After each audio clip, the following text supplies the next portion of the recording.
If you're reading this now, odds are I've already left town.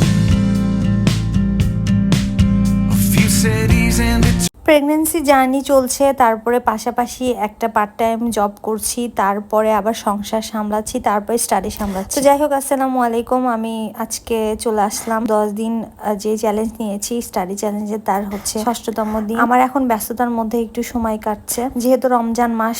সেহেরি করলাম, সেহেরি করে কোরআন শরীফ পড়বো, বাইরে অনেক সুন্দর বাতাস হচ্ছে। তারপরে কোরআন শরীফ পড়ে নামাজ পড়ে এখন আমি হচ্ছে ঘুমাতে যাব, যেহেতু আমার সকালে অফিস আছে। কয়েকদিন ধরে আমার অফিসের কাজ শুরু হয়েছে, পার্ট টাইম একটা প্রজেক্টে কাজ করি আমি, ডাটা এন্ট্রি। তো যাই হোক, আমি ঘুম থেকে উঠে সকালবেলা মুখ ধুয়ে আমার হাজবেন্ডের সাথে অফিসে এসেছি। তো এগুলা ব্লগ আসলে মনে থাকে না করতে, তো এখানে আমরা কাজের জন্য বসে গেছি। তো ব্যস্ততার মধ্যে যাচ্ছে, পড়াশোনা খুব একটা ভালো যাচ্ছে না, একটু স্লো যাচ্ছে, যেহেতু অনেকদিন পরে কাজ শুরু হয়েছে।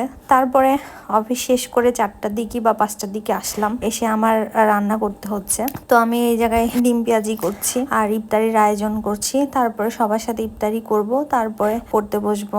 পড়ার আগে অবশ্যই রেস্ট নিব, তারপর বাসায় একটু কথা বলবো, মানে আম্মুর সাথে। তো যাই হোক, এখন হচ্ছে যে সেই যেহেতু মিনি ব্লগ হয়ে গেছে, আমি ভিডিওটা ক্যাপচার করতে পারিনি। আজকের মধ্যে এতটুকুই। আল্লাহ হাফেজ।